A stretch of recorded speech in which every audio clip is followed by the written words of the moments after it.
नमस्कार, मैं डॉक्टर अवधेश कुमार सिंह।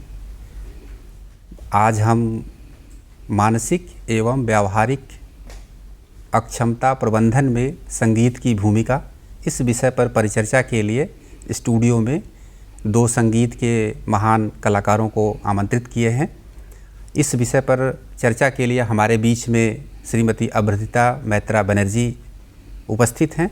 आप सुदूर केरल से आई हैं और वहाँ पर नाट्य वेदा कॉलेज ऑफ परफॉर्मिंग आर्ट में प्राचार्य हैं और साथ ही साथ आप संगीत की ए ग्रेड की कलाकार हैं और पिछले एक दशक से आप संगीत के माध्यम से जो मानसिक और व्यावहारिक रूप से अक्षम व्यक्ति हैं उनके निदान के लिए, उनके उपचार के लिए कार्यरत हैं और हम आपसे आज इस विषय पर चर्चा करेंगे। और हमारे साथ में जो दूसरे विशेषज्ञ के रूप में उपस्थित हैं श्री राजेश गौतम जी, आप उपनिदेशक दूरदर्शन वाराणसी में कार्यरत हैं और बांसुरी के ए ग्रेड के कलाकार हैं। तो इन दो संगीत के महान विशेषज्ञों से हम इस बारे में जानेंगे, इस विषय के बारे में जानेंगे। तो सबसे पहले हम अभ्रदिता बनर्जी जी से ये जानना चाहेंगे कि मानसिक और व्यावहारिक अक्षमता क्या है, इसे दर्शक कैसे समझ सकते हैं और किसी बच्चे में अगर इस तरह की समस्या आती है तो वो कैसे समझ सकें कि मेरा बच्चा या मेरे पड़ोस में जो बच्चा है वह इस समस्या से ग्रसित है। सबसे पहले मैं दर्शकों का अभिवादन करती हूँ और ये एक बहुत ही ज्वलंत समस्या है आज के वर्तमान परिप्रेक्ष्य में।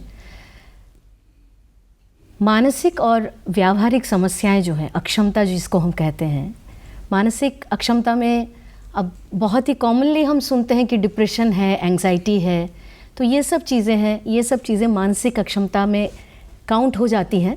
और जो व्यावहारिक अक्षमता है उसमें सबसे बड़ी समस्या अभी जो आ रही है जिसे कि हम कहते हैं स्वलीनता या फिर ऑटिज़म। इसमें ADHD भी है जो कि हाइपर एक्टिव बच्चे होते हैं, डाउन सिंड्रोम के बच्चे हैं, जो कि ये चीज़ें जो हैं जेनेटिकली कुछ आती हैं चीज़ें, कुछ चीज़ें जो हैं आपके न्यूरोलॉजिकल डिसऑर्डर्स हैं। तो ऑटिज़म पर मेरा मुख्यतः काम है और ऑटिज़म जो है एक व्यावहारिक समस्या है और जो कि न्यूरोलॉजिकल डिसऑर्डर है।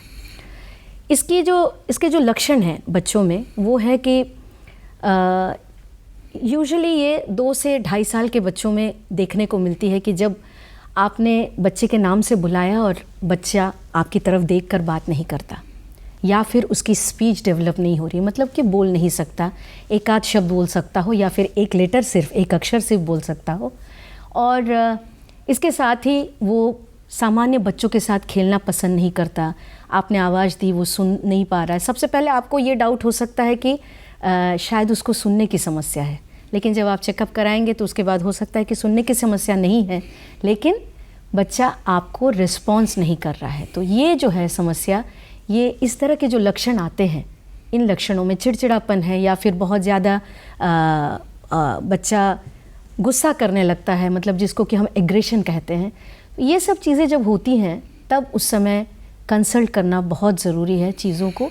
जितने जल्दी हम इन चीज़ों को डायग्नोस कर पाएंगे, जितने जल्दी ये हम समझ पाएंगे कि बच्चे को कोई किसी भी तरह की व्यावहारिक समस्या है, तब हम उसके जो मैनेजमेंट है, क्योंकि ऑटिज़म एक ऐसी चीज़ है, उसके 3 ग्रेड होते हैं, एक है माइल्ड, दूसरा है मॉडरेट और तीसरा है सीवियर। माइल्ड और मॉडरेट जो है अगर सही समय पर, सही उम्र में पता लग जाए तो उसको काफ़ी हद तक उसका निवारण हो सकता है अलग अलग थेरेपीज़ के द्वारा, जिसमें से संगीत की बहुत ही बड़ी भूमिका है। तो मैडम, हम ये जानना चाहेंगे कि अगर किसी माता पिता के बच्चे में इस तरह की अगर कोई समस्या दिखे, कोई ऐसे लक्षण दिखे, तो सबसे पहले उनको कहाँ, किस डॉक्टर से संपर्क करना चाहिए? क्योंकि सामान्यतः एक माता पिता में हेजिटेशन होता है, संकोच होता है कि मेरा बच्चा अक्षम नहीं है। इस बात को माता पिता जल्दी स्वीकार नहीं करते हैं।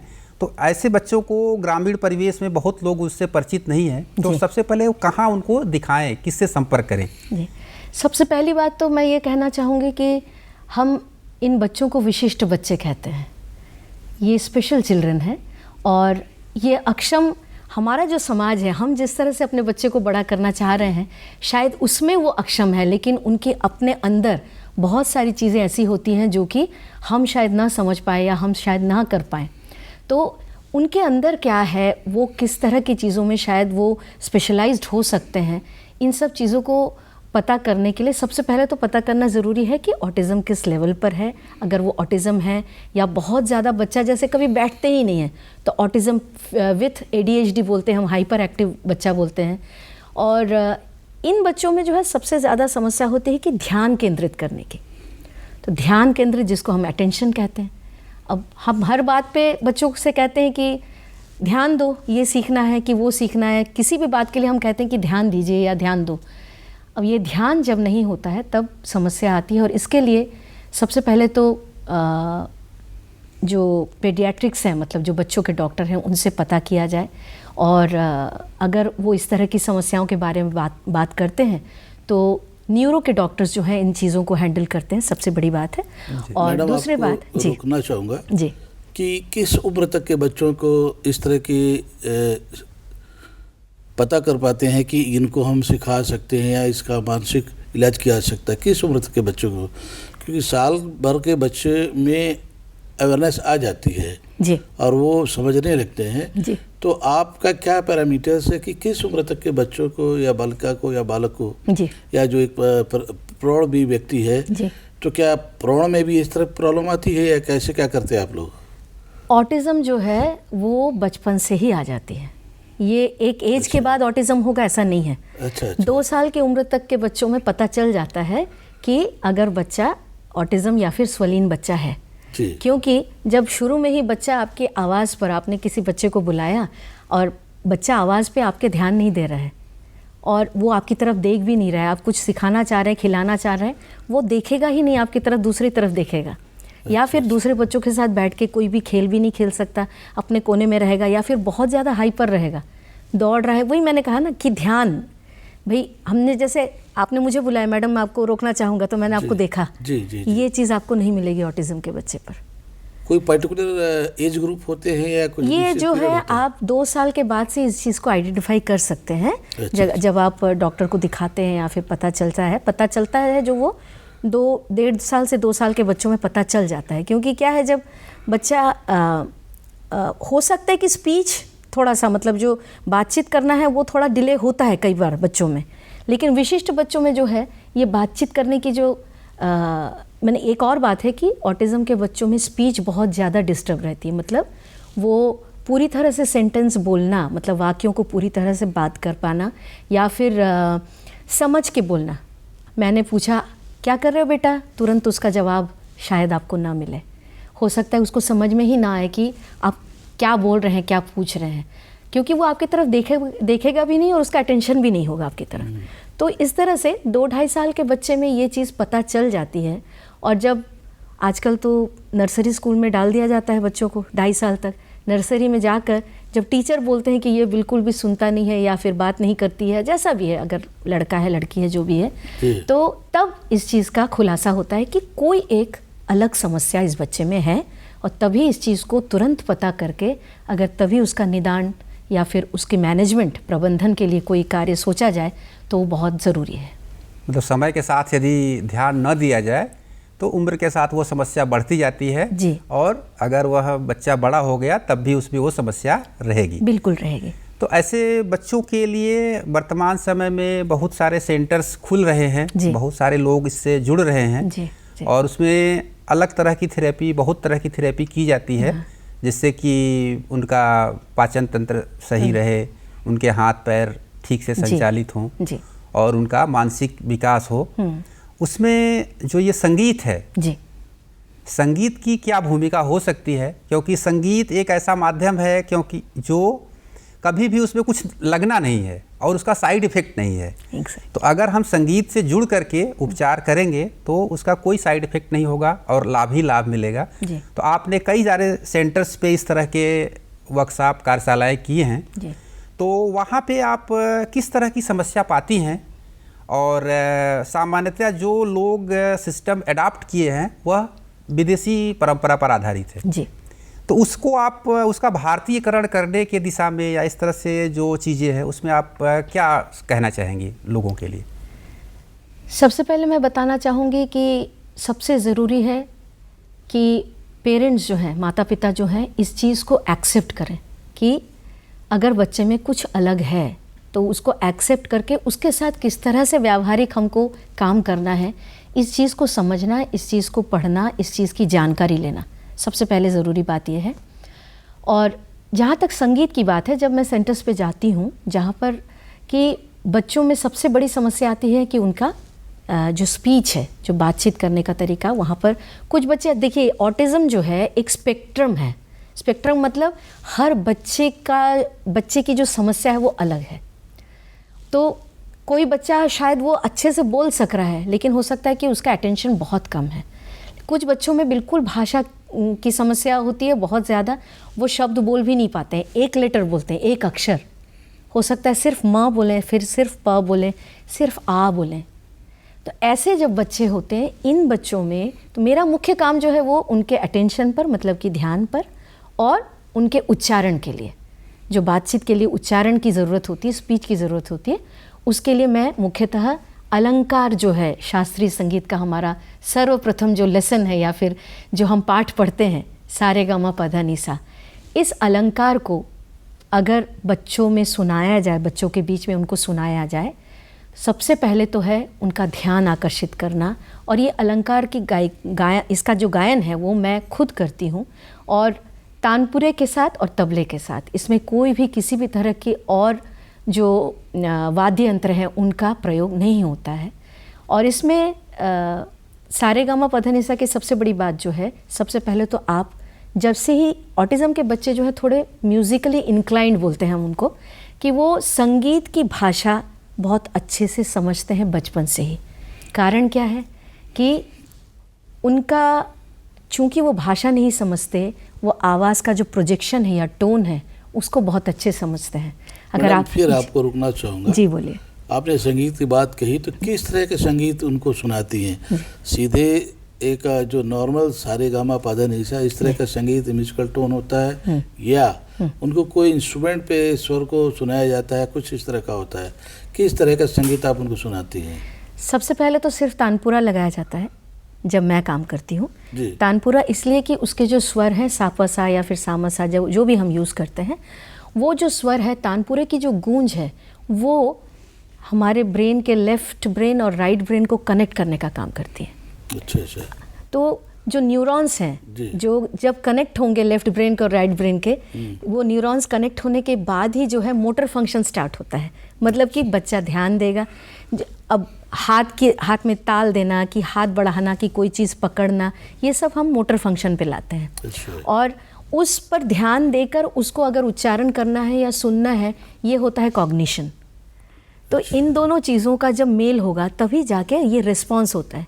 जैसे कि हम अभी बातचीत कर रहे हैं, ये रिस्पॉन्स तभी हो पा रहा है जब हमारा कॉग्निशन और मोटर फंक्शन एक साथ काम कर रहे हैं। तो सारे गा मा पा धा नि सा में सबसे पहले तानपुरा सुनाया जाता है, उसके बाद मैं गाती हूँ, और सा रे गा मा पा धा नि, ये जो लेटर्स हैं, मतलब अक्षर हैं, इनके उच्चारण से अगर स बच्चा उच्चारण कर लेता है, जिनकी स्पीच नहीं है उनकी बात मैं कर रही हूँ, अगर स उच्चारण कर लेता है तो उससे वो सन भी बोल सकता है, सूरज भी बोल सकता है। माँ अगर उच्चारण कर लेता है तो मम्मा भी बोल सकता है, मैंगो भी बोल सकता है। और प उच्चारण कर लेता है तो प बोल सकता है, पपैया बोल सकता है। मतलब हज़ारों शब्द के रास्ते खुल जाते हैं जी। जैसे कि नर्सरी स्कूल में हम डायरेक्ट शब्द तो नहीं लिखाते हैं बच्चों से, सबसे पहले ABCD लिखवाया जाता है। तो वैसे ही है, जब शब्दों के उच्चारण की बात है तो सबसे पहले अगर इनको स्वरों के माध्यम से किया जाए तो वो सुर जो है उनके न्यूरॉन्स को कनेक्ट करने का काम करते हैं, और ये जो सारे गा मा पा धा नि सा है ये उनके स्पीच डेवलपमेंट में काम आता है। एक सामान्य अवधारणा है लोगों के बीच में कि अगर हम संगीत चिकित्सा की बात करते हैं जी, तो उसमें सामान्यतः लोग यही कहते हैं कि अलग अलग तरह के जो राग हैं उनको सुनाने का काम करते हैं जी। तो आपका इस पे क्या है? क्योंकि राग तो थोड़ा सा ऊपर के लेवल की बात हो गई जी, क्योंकि जिसमें स्पीच नहीं है, जिसकी समझ कम है, उसको राग सुनाना ज़्यादा बेहतर है कि जो सारे गा मा पा धा नि ये जो संगीत के 7 सुर हैं जी। वो ज़्यादा जो सुनाना ज़रूरी है, उसके लिए आप क्या कहना चाहेंगे? देखिए, जो सामान्य लोग हैं, जैसे आप हैं, हम हैं, जब हमको डिप्रेशन या एंजाइटी या फिर तनाव की बात आती है तब हम राग ज़रूर सुन सकते हैं, और रागों का इफ़ेक्ट होता भी है, बिल्कुल है। कई लोग इस पर काम कर रहे हैं। तो रागों के सुरों का, जो हम कोमल स्वर बोलते हैं या शुद्ध स्वर बोलते हैं, जो विकृत स्वर हैं, उनके अलग अलग रागों में जिस तरह से उनका प्रयोग है, हर इंसान पर एक राग का अलग इफ़ेक्ट होता है। हो सकता है अब भाई आप पर भैरवी राग, आपको शायद भैरवी सुनकर नींद आती हो, लेकिन हो सकता है कि राजेश सर को भैरवी सुनकर नहीं, तोड़ी सुनकर नींद आएगी, क्योंकि वो आपके अंदर के इमोशंस को जगाता है राग जो है। मैं जो बात कर रही हूँ ये है विशिष्ट बच्चे। उनको न राग के बारे में पता है, उनको भाषा के बारे में ही नहीं पता है। वो इंसान रूप में जन्म लेकर इंसानों के साथ कनेक्ट होने की बात है। वो कैसे कनेक्ट होंगे, सबसे बड़ी बात ये होती है, क्योंकि उनके ब्रेन का स्ट्रक्चर या फिर उनकी जो तंत्रिका तंत्र है उसमें काम करने का तरीका अलग होता है। ये नहीं है कि वो अक्षम है, हमारे हिसाब से नहीं है, हमारे हिसाब से नहीं है, और हम उनको हमारे हिसाब का बनाना चाहते हैं। तो जब ये होता है तब सबसे पहले होता है कि हम उनको सबसे पहले समझें और उनके समझ के हिसाब से हम उनको उनकी थेरेपी दें, जिससे कि वो भी हमको समझ के काम करेंगे और हम भी उनको समझ के काम करेंगे। तो इसीलिए वहाँ पर राग की बात बाद में आएगी। वहाँ पर सबसे पहले जो है सुर, जो श्रुति शुद्धता जो हम बोलते हैं। एक शंका उठ रही थी मैडम जी, क्या पर्टिकुलर जो राग है, जैसे भैरवी है, मालकोस है, या भैरव है, या सारंग के प्रकार हैं, या और भी जो राग हैं दसों थाट के, तो उन रागों का भी अलग अलग पीलू है, जैसे खमाज है जैसे, तो उन रागों का भी कुछ इफेक्ट पड़ता है कि आप उन बच्चों के अनुकूल जो चीज़ उन पे प्रभावित करता है, उनके मन मस्तिष्क को, उसको लेकर के चलती है?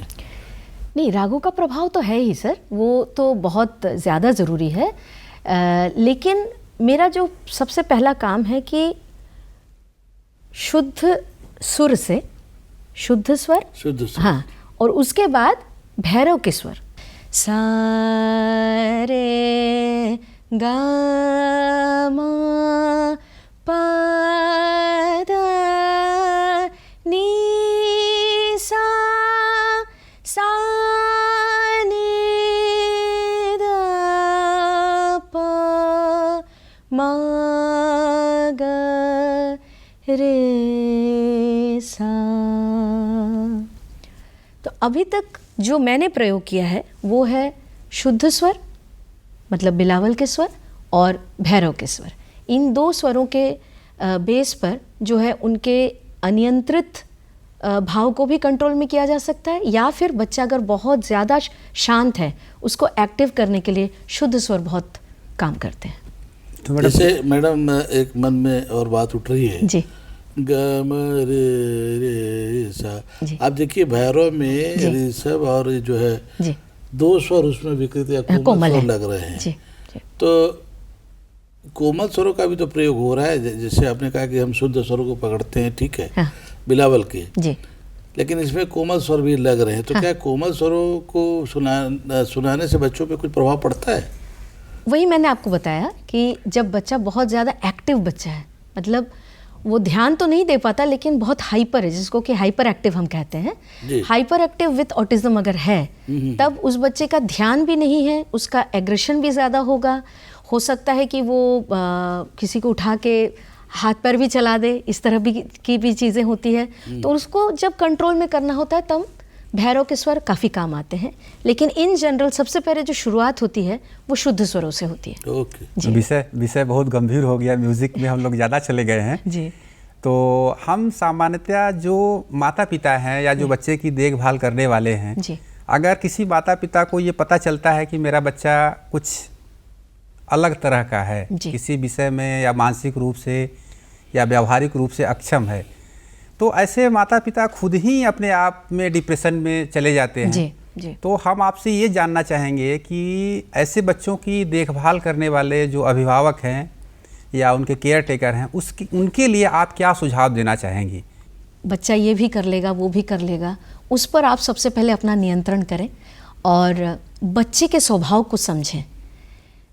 उसके स्वभाव के साथ ही चलना है आपको, ऐसा नहीं, आपको उसको सिखाना भी है, लेकिन उसके स्वभाव को समझे। जैसे कि मैं एक बहुत ही साधारण सा उदाहरण दे रही हूँ। जब बच्चा नाराज़ हो जाता है या फिर जब हम नाराज़ हो जाते हैं, मान लीजिए गुस्सा आ गया, तो हम क्या करते हैं, बहुत अंदर गुस्सा है, ज़ोर से हमने बात कर दी या फिर हमने चिल्ला दिया किसी के ऊपर। अगर कोई भी सामने से आया और उसने हमारी आवाज़ सुनी या उन्होंने फिर हमारे ऊपर चिल्ला दिया, तो हमको और कितनी ज़्यादा तकलीफ़ होती है, हम और ज़्यादा एग्रेशन में आ जाते हैं और भी गुस्सा करने लगते हैं। तो मैंने ये एक चीज़ एक्सपेरिमेंट किया है कि जब बच्चा, मतलब स्पेशल चिल्ड्रन की मैं स्पेशली बात कर रही हूँ, और साथ ही ये सभी के लिए एप्लीकेबल है, ये सिर्फ एक स्पेशल चिल्ड्रन की बात नहीं है, विशिष्ट बच्चे की बात नहीं है। जब कोई इस तरह से अगर बहुत एग्रेशन में है, तो सामने वाला जो है, जो उसको हैंडल कर रहा है, वो अगर थोड़ी देर के लिए शांत हो जाए, मतलब कि शब्द ना निकाले, और उस समय पर उस बच्चे के लिए सिर्फ तानपुरा का साउंड जो है धीमे वॉल्यूम में लगा दिया जाए।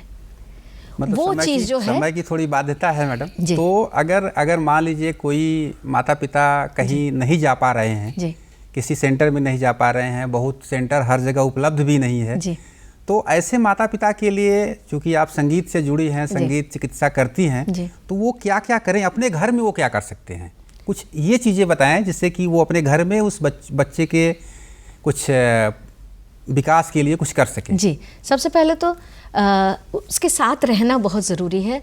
और एक और चीज़ बहुत ज़्यादा, मेरे ख्याल से अभी सबसे ज़्यादा इम्पॉर्टेंट है कि बच्चे को स्क्रीन से दूर रखें, मोबाइल से, टीवी से, क्योंकि बच्चा अगर उस पर ध्यान दे रहा है तो हमको ये लगता है कि चलिए मैं अपना काम कर लेती हूँ, थोड़ी देर वो उसमें बैठा हुआ है या मोबाइल में गाने सुन रहा है।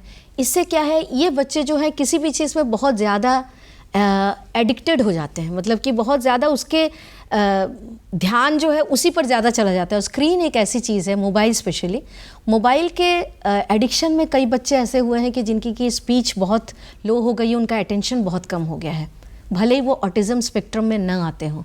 तो सबसे पहले तो मोबाइल के प्रयोग की कमी की जाए बच्चों के साथ, और उनको थोड़ा अपना समय दिया जाए, जिससे कि वो जो हमारे समय में होता था, मतलब उनको किसी दूसरे माध्यम से कुछ छोटा स्पीकर लगा करके कुछ करके तानपुरा या इस तरह की इस तरह की चीज़ें सुनाई जाए कुछ, और मतलब बहुत ही मधुर संगीत सुनाया जाए, बहुत ज़्यादा लाउड म्यूज़िक या फिर धमा चौकड़ी वाले गाने, इस तरह की चीज़ें बिल्कुल ना। ठीक है मैडम, चलिए। तो आज आप लोग हमारे स्टूडियो में आए और एक इस विषय पर चर्चा किए, तो मैं अबरदिता बनर्जी मैडम का और श्री राजेश गौतम जी का इस कार्यक्रम में आने के लिए और अपने विचार व्यक्त करने के लिए और हमें लाभान्वित करने के लिए आभार व्यक्त करते हैं। आप लोगों का बहुत बहुत धन्यवाद।